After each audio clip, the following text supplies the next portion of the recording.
യൂട്യൂബിൽ ആൾക്കാർ അങ്ങനെയൊക്കെ സംസാരിക്കുന്നത് അങ്ങനെയൊക്കെ കാണിച്ചാലാണ് ഇങ്ങനെ യൂട്യൂബിൽ അതിൻ്റെതായ കുറെ കാര്യങ്ങളുണ്ട് കുട്ടികളെ. Hi guys, welcome to our YouTube channel. Hi guys. അവളും തുടങ്ങി. അപ്പോൾ ഇന്ന് നമുക്ക് എല്ലാവർക്കും ഓഫുള്ളൊരു ഡേ ആണ്. അവക്ക് ലീവാണ്, നമ്മുടെ ആദ്യക്ക് ലീവാണ്. അപ്പോൾ ഞങ്ങൾ എന്ത് ചെയ്യണം എന്നുള്ളതിനെ കുറിച്ച് ആലോചിച്ചുകൊണ്ടിരുന്നതാണ് നമുക്ക് വീഡിയോ ചെയ്യാൻ യാതൊരു കണ്ടന്റും ഇല്ല എന്ന് ഞങ്ങൾ മനസ്സിലാക്കിയത്. അപ്പോഴാണ് ഇന്നലെ രാത്രി ഇൻസ്റ്റാഗ്രാമിൽ ഒരു അപ്പൂപ്പൻ ബീഫ് റോസ്റ്റ് ഉണ്ടാക്കുന്നത് ഞാൻ കണ്ടത്.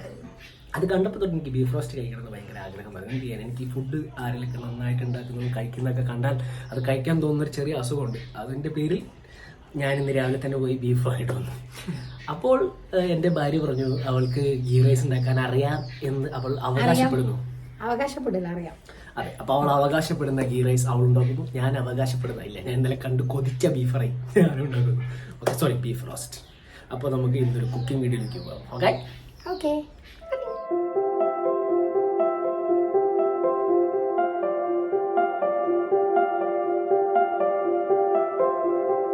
മാത്രം പറഞ്ഞില്ല. എന്ത് സാലഡ് ഉണ്ടാക്കുന്നത് ഇതൊക്കെ വേണ്ടേ? യെസ്, ഇതൊക്കെ വേണം. അങ്ങനെ ഇതൊക്കെയാണ് നമ്മൾ ഇന്ന് ബീഫ് റോസ്റ്റും ഗീ റൈസിനുള്ള സാധനങ്ങൾ ഏകദേശമൊക്കെ അവിടെ എടുത്തു വെച്ചിട്ടുണ്ട്. ഇനി നമുക്ക് ഇതെല്ലാം കട്ട് ചെയ്യണം, അരി വാഷ് ചെയ്യണം, ബീഫിനെ വാഷ് ചെയ്യണം, അങ്ങനെയുള്ള ഒന്ന് കഴുകിയെല്ലാം വൃത്തിയാക്കി നമ്മൾ കട്ടിങ്സ് എല്ലാം കഴിഞ്ഞ് നമുക്ക് വീണ്ടും തിരിച്ചു വരാം. ഓക്കേ,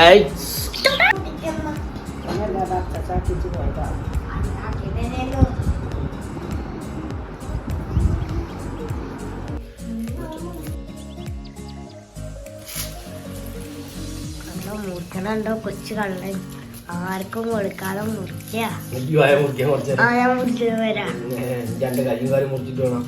പഠിക്കല് കഴിഞ്ഞോ? പരീക്ഷ അല്ലേ 2 ദിവസം കഴിഞ്ഞാ? എനിക്ക് എന്താ വീഡിയോ എടുത്തിരിക്കുന്നു, പോയി പഠിക്കടാ. സ്പെല്ലിംഗ് പറയടാ. സിമ്പിൾസ്, സിമ്പിൾസിന്റെ സ്പെല്ലിംഗ് പറയും.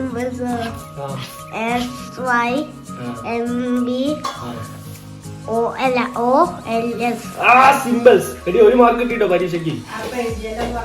എഴുതിയാണ് സിമ്പിൾസ്. അവിടെ ഓർമ്മ, അല്ലെങ്കിൽ അറിയില്ല. കൺട്രി, കൺട്രി സ്പെല്ലിംഗ് പറയടാ. കൺട്രി സ്പെല്ലിംഗ് പറയടാ. തെറ്റിച്ചു. 50 തൊട്ടേ ഇതിലും പഠിച്ചില്ലേ?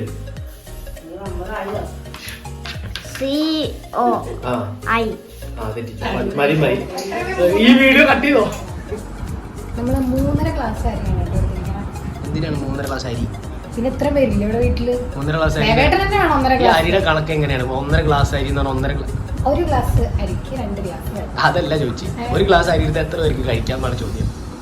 എന്തിനു കണക്ക് ചെയ്തത്? ഇവിടെ 1.5 ക്ലാസ് അരിക്ക് ഞങ്ങൾക്ക് എല്ലാവർക്കും കഴിക്കാം. ബാക്കിയുള്ള 1.5 ക്ലാസ് 1.5 ക്ലാസ് തേങ്ങ. ഞാനാണല്ലോ മറ്റേ മലൈക്കോട്ടെ വാലിബേ ആവാമാതി എല്ലാവരും കുക്കിംഗ് വീഡിയോ ചെയ്യുമ്പോൾ അതിൻ്റെ ഇടയ്ക്ക് ഇരുന്ന് എക്സാമിന് വേണ്ടി പ്രിപ്പയർ ചെയ്യുന്നു.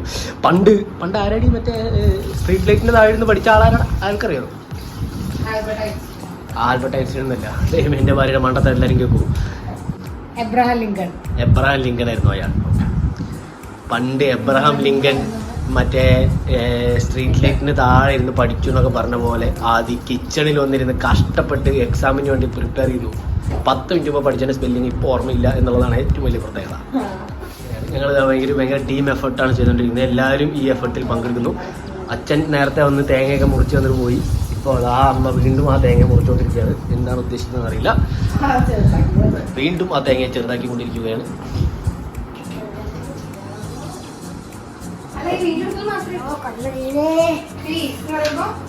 ഈ അടുക്കളയിൽ നിന്ന് പഠിക്കേണ്ട ആവശ്യമില്ലല്ലോ.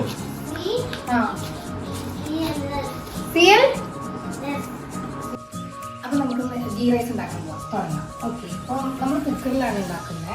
അപ്പോൾ കുക്കർ ഇപ്പോൾ വെച്ചു, ഗ്യാസ് സ്റ്റവ് ഓൺ ആക്കിയിട്ടുണ്ട്, ഒന്ന് ചൂടായിട്ടുണ്ട്. ഇതിലോട്ട് ആദ്യം നമുക്ക് കുറച്ച് നെയ്യ് ഒഴിക്കാം.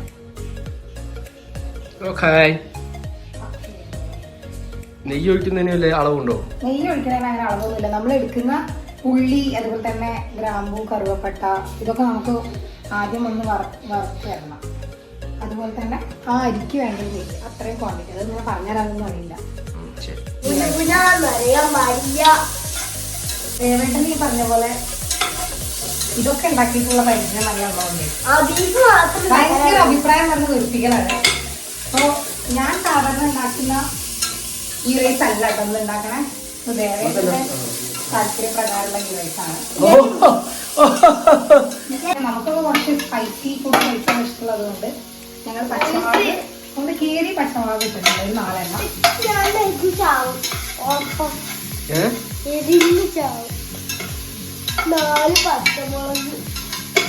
പിന്നെ ഞാൻ ഉണ്ടാക്കുന്ന ഗീറൈസില് കുറച്ച് ഗരം മസാല ഇടാറുണ്ട് കേട്ടോ. പക്ഷെ കളറൊന്ന് ചെറുതായി മാറും. ദേവേട്ടിന് നല്ല തൂവെള്ള നിറം വേണം പറഞ്ഞോണ്ട്. ഇനി തൂവെള്ള ആയില്ലെങ്കിലോ കോമഡി. പിന്നെ പപ്പയ്ക്ക് അറിയില്ല, യൂട്യൂബിൽ പിന്നെ നമുക്ക് ഇതിനകത്ത് കഴിഞ്ഞ ദിവസം ഗീ റൈസ് ഉണ്ടാക്കിയിട്ടേ ഞാൻ ഉപ്പിടാൻ പോവായിരുന്നു. അപ്പൊ പറഞ്ഞു ഉപ്പ് ഇത്ര വേണ്ട, കുറച്ച് കുറച്ച്. ഞാനോ? ആ എന്നിട്ട് ഞാൻ ഉപ്പിട്ടു. ഉണ്ടാക്കി കഴിഞ്ഞിട്ട് ഉപ്പില്ലാതാണ് ഞാൻ പറഞ്ഞത്. ഞാൻ വന്നിട്ടില്ല. രണ്ടു മുമ്പല്ലേ ഇവര് രാവിലെ ബ്രേക്ക്ഫാസ്റ്റിന്റെ കൂടെ ഉള്ളിക്ക്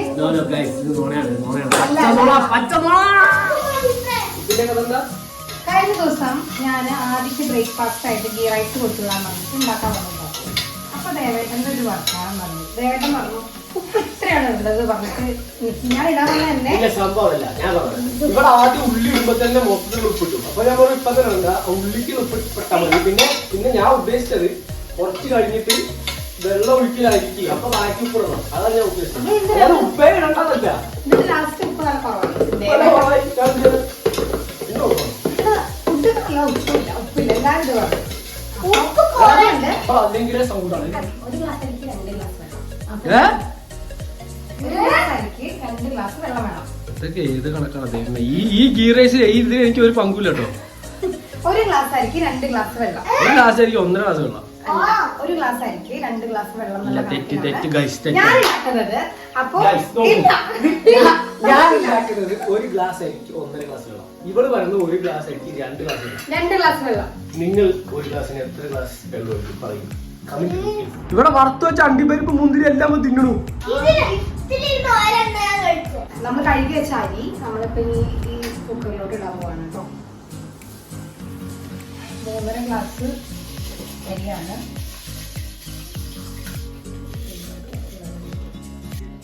ഇതാർക്കും കഴിക്കാൻ പറ്റില്ല. എന്റെ അമ്മേനെ ഉണ്ടാകുന്നു. മിക്കവാറും ഇവിടുത്തെ പൂച്ചയ്ക്കോ പട്ടിക്കോ കൊടുക്കേണ്ടി വരും. ഉണ്ടാക്കി കഴിഞ്ഞിട്ട് പറയണേ എങ്ങനെ കുറ്റം പറഞ്ഞു. ഉപ്പിട്ടോ? ഉപ്പിട്ടു. നമ്മൾ അരി എപ്പോഴും വെള്ളത്തിലോട്ട് ഇട്ട് കഴിഞ്ഞാൽ ഇളക്കണമെന്നാണോ പണ്ട് ഞങ്ങളെ കാരണവന്മാര് പറയാറുള്ളത്. പലരും ഇപ്പൊ ചെയ്യാറുണ്ടാവില്ല. എല്ലാവരും ഇനി തൊട്ട് ചെയ്യണം. വെള്ളത്തിലോട്ട് അരിയിട്ടാലോ ഇളക്കണം. പണ്ടൊക്കെ അങ്ങനെ പറയുമ്പോ എന്താ പറയാ, ജനിക്കുമ്പോ നമുക്ക് കുഞ്ഞ് ജനിക്കുമ്പോ കുട്ടി സംസാരിക്കില്ല എന്ന് പറയും. അത് കേട്ടോ വെള്ളത്തിൽ ഉപ്പ് ഉണ്ടോ നോക്കിയതാണോ? ഉപ്പൊക്കെ ഉണ്ട്. ഈ ഉപ്പിന്റെ കാര്യത്തിൽ ഇവിടെ ഭയങ്കര കൺഫ്യൂഷനാണ് എനിക്ക്. കുക്കർ അടച്ചു വെച്ച് എത്ര വിസിലാണ് അടിക്കേണ്ടത് പറയും? ഓരോ കുക്കറിനനുസരിച്ചിട്ടാണ്. ചില കുക്കറില് ഒരു വിസിലടിച്ച് കുറച്ച് ഗ്യാപ്പ് ഇട്ടാണ് അടുത്ത വിസിൽ വരിക. അങ്ങനത്തെ കുക്കറിലൊക്കെ ആണെങ്കിൽ ഒരു 3 വിസിൽ മതി. എങ്ങനത്തെ കുക്കറാണ് ഇത്? അമ്മോട് ചോദിക്കാം. ഞാൻ ഈ കുക്കറിൽ ഫസ്റ്റ് ടൈം ഉണ്ടാക്കണേ. ഞങ്ങളുടെ വീട്ടില് ഒരു തേങ്ങ അറിയില്ല വെറുതെ.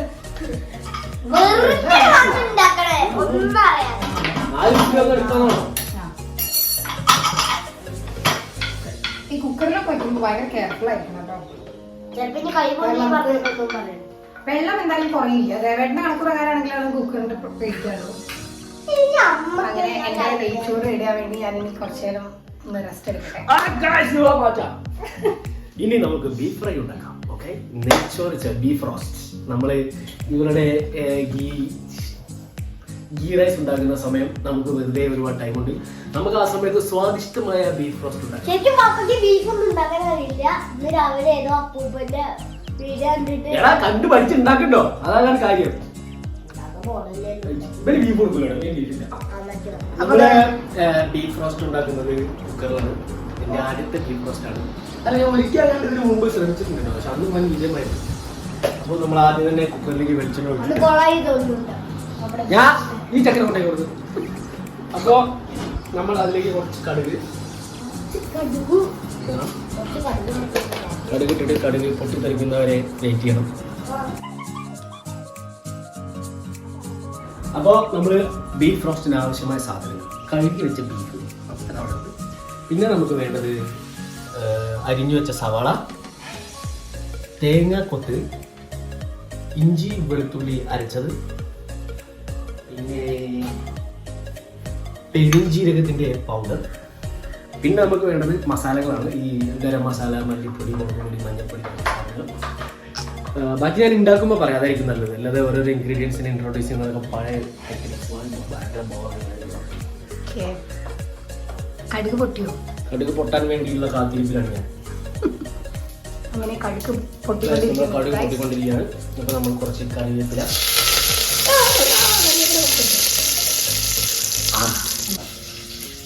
കറിവേപ്പില ഇട്ടതിന് ശേഷം നമുക്കിതിലേക്ക് ഉള്ളി ഇടാം.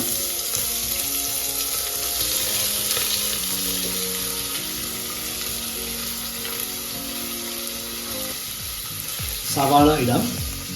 അതിനുശേഷം നമുക്ക് അരിഞ്ഞു വെച്ച തേങ്ങാക്കൊത്ത് ഇടാം. ബീഫിന് എപ്പോഴും തേങ്ങാക്കൊത്ത് ഒരു നല്ല സാധനമാണ്. നമ്മൾ കടയിൽ നിന്നൊക്കെ കഴിക്കുമ്പോൾ എനിക്ക് ഭയങ്കര ഇഷ്ടമാണ് തേങ്ങാക്കൊത്തിട്ട ബീഫ്.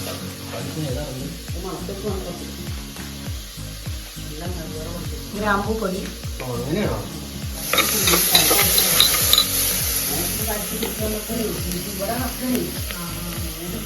ഇവരുടെ വീഡിയോഗ്രാഫി ഭയങ്കര മോശമാണ്. എപ്പോഴും ചട്ടി മാത്രം കണ്ടുകൊണ്ടിരിക്കും. നിങ്ങൾക്ക് കണ്ട ചട്ടിയാണോ എന്നെയാണോ പറയൂ.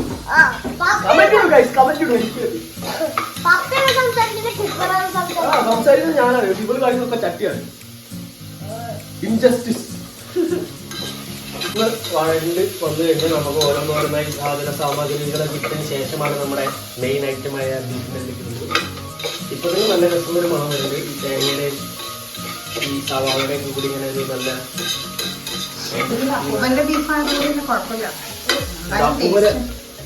അവരുടെ ആ ഒരു റെസിപ്പി ആണല്ലോ നമ്മളിപ്പോ ഫോളോ ചെയ്യുന്നത്.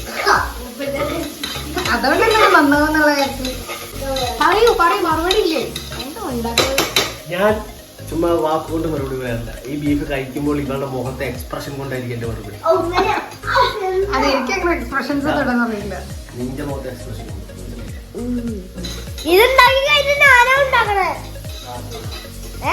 അപ്പൊ നമ്മുടെ ഉള്ളിയൊക്കെ ഒന്ന് വഴണ്ട് വന്നിട്ട് അപ്പൊ നമുക്ക് ഇനി ഈ ജിഞ്ചർ ഗാർലിക് നമ്മൾ നമ്മൾ വീട്ടിലുണ്ടാക്കിയാണ്. നമ്മൾ ഇത്തവണ പേസ്റ്റ് വരച്ചിട്ടില്ല. നമ്മള് വീട്ടിൽ അരച്ചുണ്ടാക്കിയതാണ്. അതിൻ്റെതായ ഒരു സുഖം ഇടുമ്പോ എനിക്ക് ഫീൽ ചെയ്യുന്നുണ്ട്. എല്ലാം ബാക്കിയായതല്ല, നമ്മളെല്ലാം കുറച്ച് എടുക്കുമ്പോൾ നമ്മൾ കുറച്ച് കൂടുതൽ എടുക്കും. എല്ലാം കൂടി ആ തേങ്ങാക്കൊത്ത് ബാക്കിയുള്ള ആദ്യം കഴിക്കും. അപ്പോൾ നമ്മുടെ ബീഫിന്റെ പ്രധാന ഇൻഗ്രീഡിയന്റ് ആയ പെരിഞ്ജീരകം പൊടിച്ചത്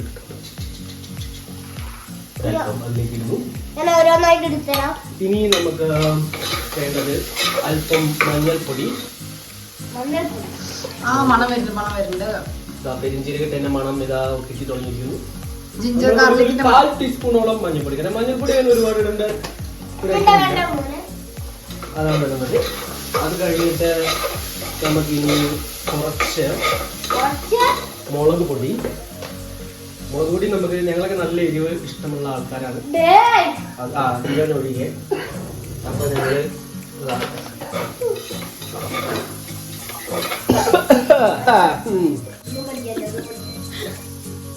അത്ര മോശം കുക്കൊന്നുമില്ലടാ.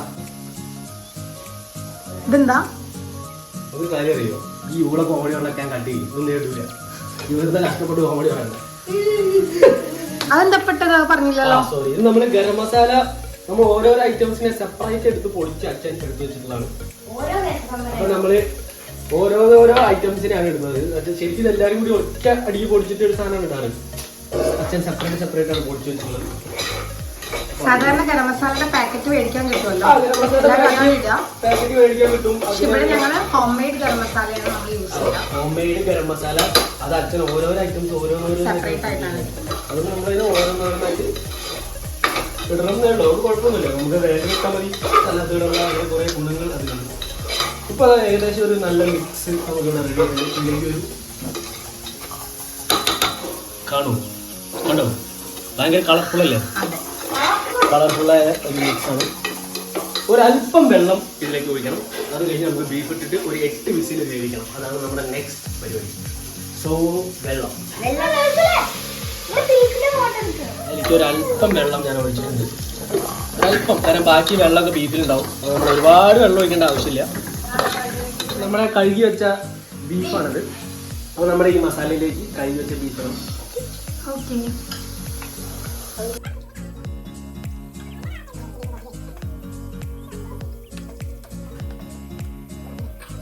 ഒന്ന് ഇളക്കണം, ഒന്ന് ഇളക്കി ഒന്നങ്ങനെ മിക്സ് ചെയ്തിട്ട് ഇനി വേറെ വെള്ളം ഒഴിക്കണ്ട. അപ്പൊ അമ്മ പറയുന്നത് ബീഫ് എടുത്ത് വെക്കേണ്ട, നാളെ ശിവരാത്രിയാണെന്ന്. കുരുമുളക് കൂടി ഇടാൻ പോയി. നമ്മളൊരു കുരുമുളക് ഉണ്ട്, നമ്മൾ പൊടിച്ചിട്ടില്ല. അതുകൊണ്ട് നമ്മൾ കടയിൽ നിന്നും വാങ്ങിയ ജസ്റ്റ് ഈ ബീഫിൽ കുരുമുളക് നല്ല കോമ്പിനേഷൻ ആണ്. ബീഫിന്റെ എനിക്കൊക്കെ ഭയങ്കര ഇഷ്ടമാണ്. ഞാൻ കടയിൽ പോയി എക്സ്ട്രാ പെപ്പർ ഇടാൻ പറ്റും. നമ്മൾ ഒരുപാട് ഇട്ടിട്ടില്ല കേട്ടോ, നമ്മൾ ജസ്റ്റ് ഇതാ അങ്ങനെ എല്ലാം കൂടി ഇട്ട് മിക്സ് ചെയ്ത് വെച്ചിട്ടുണ്ട്. ഇനി നമുക്ക് ഇത് അടച്ചു വെച്ച് ഒരു 8 വിസിൽ അടിക്കണം എന്നാണ് അപ്പൂപ്പൻ പറഞ്ഞത്. അപ്പൊ ഞാൻ ഇത് വെച്ചിട്ട് 8 വിസിൽ അടിച്ച് നോക്കട്ടെ. ഓക്കെ. അങ്ങനെ നെയ്ച്ചോറും ബീഫും രണ്ട് പാത്രങ്ങളിലായി ഉണ്ടായിക്കൊണ്ടിരിക്കുകയാണ്. അതെ, അവരൊന്നിക്കുകയാണ് സുഹൃത്തുക്കളെ. നമ്മുടെ ബീഫ് ആകുന്നത് വരെ ഓരോരുത്തർ വിശ്രമിക്കുന്നതാണ് നിങ്ങൾ കണ്ടുകൊണ്ടിരിക്കുന്നത്. ഇതാ മറ്റൊരാൾ കറക്റ്റ് സ്ഥലത്താണ് വന്നിരിക്കുന്നത്. ആദ്യമൊക്കെ പോയിട്ടുണ്ട്. അപ്പൊ നമുക്കിതൊന്ന് തുറന്നു നോക്കാം. എന്താവോ ദൈവത്തിന് അറിയാം. ദേവേട്ടൻ നല്ല ഭയങ്കര കളിയാക്കലായിരുന്നു, വെള്ളം കൂടുതലാ പറഞ്ഞിട്ട്.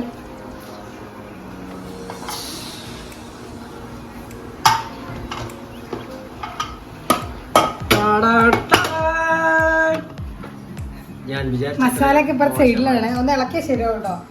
ചോറ് മാത്രം സൈഡിൽ കാണുന്നത്. അല്ല, കറക്റ്റ് ആയിട്ട് വെന്തിട്ടുണ്ടോ? അവയുടെ ഭാഗമാണ് താങ്കൾ ഉദ്ദേശിച്ച പോലെ. ഞാൻ ഉദ്ദേശിച്ച പോലെ ആയിട്ടില്ല. പക്ഷെ ഇതൊന്ന് ഇളകേണ്ടതായിരുന്നു. കാരണം എന്താ വെച്ചാൽ മസാലയൊക്കെ സൈഡിലോട്ട് അത് കുഴപ്പമില്ല, അത് നമുക്കൊന്ന് ഇളക്കിയെടുത്താൽ ശരിയാവും. എന്തായാലും എന്റെ വെള്ളത്തിനെ കുറ്റം പറഞ്ഞ ദേവേട്ടോട് വെക്കാൻ കേട്ടോ. ഇവിടെ വരൂ, ഇവിടെ വെന്നത് നോക്കൂ. ഈ ഇതാണോ ഗൈസ് നെയ്ച്ചോറ്? ഇതാണോ ഗീ റൈസ്? ഇങ്ങനെയാണോ ഗീ റൈസ് ഉണ്ടാവേണ്ടത്?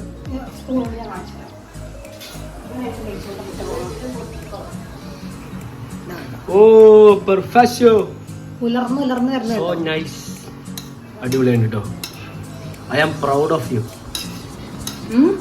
Thank you. ഇത് നമ്മുടെ വീട്ടിലുണ്ടായ മാങ്ങയാണ്. കുറച്ച് കഷ്ണമാക്കി നമുക്ക് അച്ചാറാക്കാം.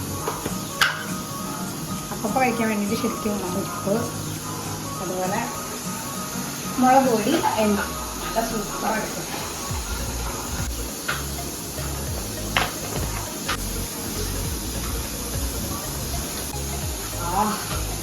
എന്ത് വൃത്തിയുള്ള കിച്ചണായിരുന്നു.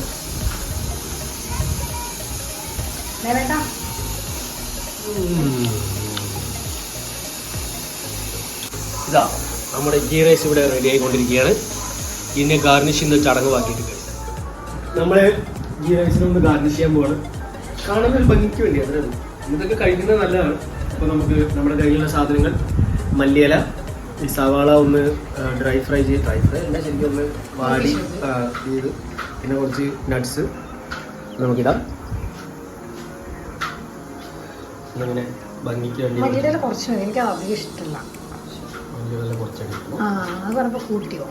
ഇല്ല, ഉള്ളി നമ്മൾ കുറച്ചേ ഇടുള്ളൂ. കാരണം ഉള്ളി നമുക്ക് ആക്ച്വലി ഞാൻ വിചാരിച്ചതിനേക്കാൾ കുറച്ച് കഴിഞ്ഞു പോയി.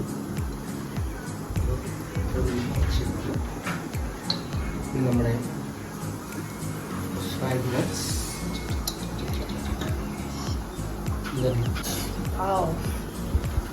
ഇങ്ങനെ അതിഗംഭീരമായ ഒരു ഗീ റൈസ് ആണ്.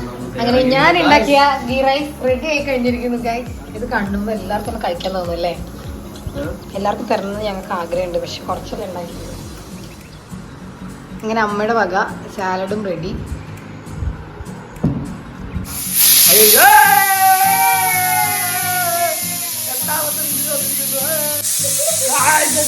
എട്ടാമത്തെ വിസിൽ വന്നിരിക്കുന്നു.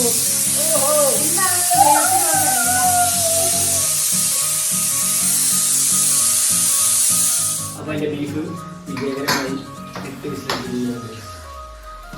മക്കളെ കാണും. എന്റെ വെന്ത ബീഫിനെ കാണും. നല്ല മണമൊക്കെ വരുന്നു കേട്ടോ. ഇനി നമുക്ക് എന്താ ചെയ്യുന്നത് വെച്ച് കഴിഞ്ഞാൽ, ഇപ്പൊ ബീഫ് ജസ്റ്റ് വെന്തിട്ടേ ഉള്ളൂ. ഇനി നമുക്ക് ഇതിനൊന്ന് റോസ്റ്റ് ചെയ്ത് എടുക്കണം. അതിന് വേറെ ഒന്നുമില്ല, ജസ്റ്റ് ചട്ടിയിലോട്ട് വെളിച്ചെണ്ണ ഒഴിക്കാൻ കരുവേപ്പില ആവശ്യം. ഓക്കെ, കടുക് വറ അല്ലേ? നമ്മൾ എണ്ണ ചൂടായിട്ട് നമുക്ക് അതിലേക്ക് കുറച്ച് കറിവേപ്പില ഇട്ടുണ്ട്. നമുക്ക് അരിഞ്ഞു വെച്ച ചെറിയ ഉള്ളി, ഒരു എക്സ്ട്രാ ടേസ്റ്റിന് വേണ്ടി നമ്മൾ ഇടുന്നതാണ്. അരിഞ്ഞു വെച്ച ഒരൽപ്പം ചെറിയ ഉള്ളി, ചെറിയ ഉള്ളിൽ ചെറിയ ഗോൾഡൻ ബ്രൗൺ കളർ ആകുമ്പോൾ നമ്മൾ ഈ ബീഫിന്റെ ഇതിലേക്ക് ഒഴിക്കണം. ഓക്കെ, അങ്ങനെ ദേവേട്ടൻ റെഡിയാക്കിയ ബീഫ് ഞാനൊന്ന് കഴിച്ചു നോക്കിട്ടോ. നല്ല അടിപൊളി പാകത്തിനാണ് വേവ്. ഒരു തരി ഉപ്പ് കുറവുണ്ട്, അല്ലാതെ എനിക്ക് വേറെ ഒരു പ്രശ്നം തോന്നിയില്ല.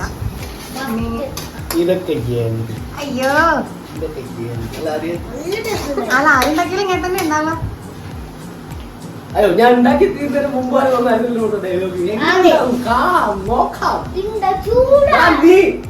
നീ അടക്കാം. എന്റെ ബീഫിനെ കുറ്റം പറയാനാണ് എന്റെ വീഡിയോ മൊത്തം. അതാ നീ കഴിച്ചു നോക്കില്ല. അത് എങ്ങനെയുണ്ട് ബീഫ്? ഞങ്ങളെപ്പോഴും ചിക്കനാണ് ഇവിടെ വീട്ടിൽ വെക്കാറുള്ളത്. ബീഫ് ആദ്യമായിട്ടാണ് വെക്കുന്നത്. ഞാൻ മുമ്പ് ഒരുപാട് ബീഫ് ഉണ്ടാക്കിയിട്ടുണ്ട്. നിങ്ങൾക്ക് എന്നെ പറ്റി അറിയാം.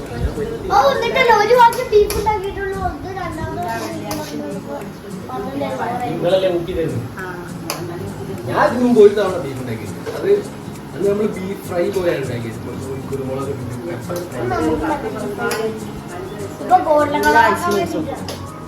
അമ്മ പറയണത് 15 വയസ്സ് വരെ ദേവേട്ടൻ ഫുൾ ബീഫ് കഴിച്ചിട്ട് അതാണ് ഇതിന്റെ അതാണിങ്ങനെ തടിച്ച് കൊഴുത്തിരിക്കുന്നത്.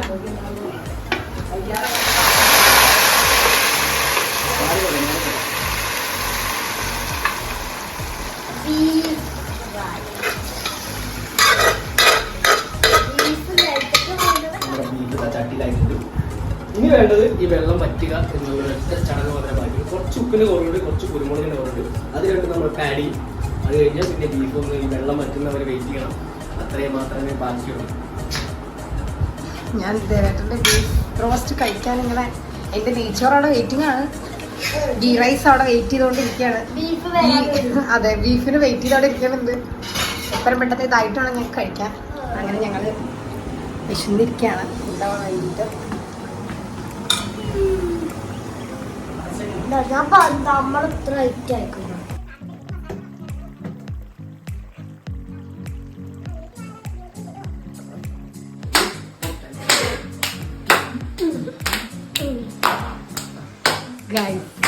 ബീഫ് ആവാനുണ്ട് സംഭവം. ഈ ബീഫ് കഴിക്കാൻ പോകുന്നുണ്ട്. ഫുഡ് ഉണ്ടാക്കി കഴിക്കാനൊക്കെ താല്പര്യം ഉണ്ടായില്ല. ഞാൻ ഉണ്ടാക്കിയോണ്ടാ. കുക്ക് ചെയ്ത് മുഴുമിപ്പിക്കുന്നതിന് മുമ്പേ ചട്ടിയിൽ നിന്നെടുത്ത് കഴിക്കുന്നു.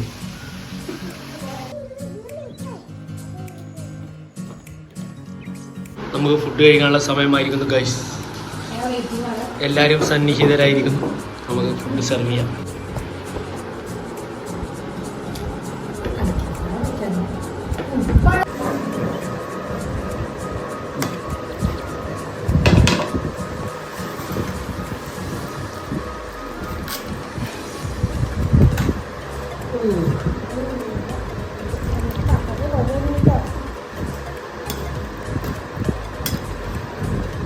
അടുത്ത ആൾക്കാർക്ക് വരും. അച്ഛൻ്റെ അഭിപ്രായം എടുക്കാം. അച്ഛൻ്റെ ഒപ്പീനിയൻസ് അടിക്കണം.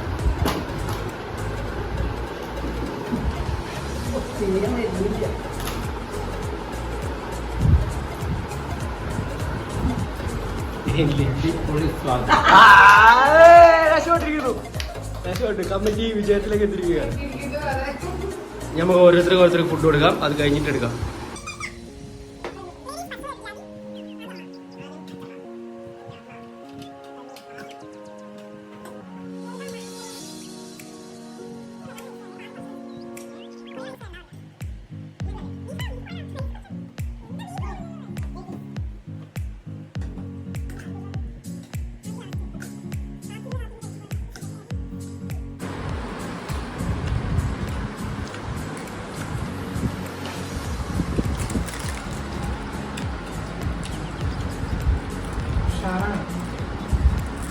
ഹോട്ടലിലൊക്കെ കഴിക്കണം. അതേ ഒരു ഫീലും കിട്ടാം. കുറ്റം പറയാതെ എന്റെ ഭാര്യ നല്ല നല്ലത് നല്ലത്. എനിക്ക് അന്നത്തെ ബിരിയാണിനേക്കാൾ ഭയങ്കര ഇഷ്ടം. വീണ്ടും കുറ്റം പറഞ്ഞുകൊണ്ടിരിക്കുന്നു. ഇതല്ല പറയുന്നത്.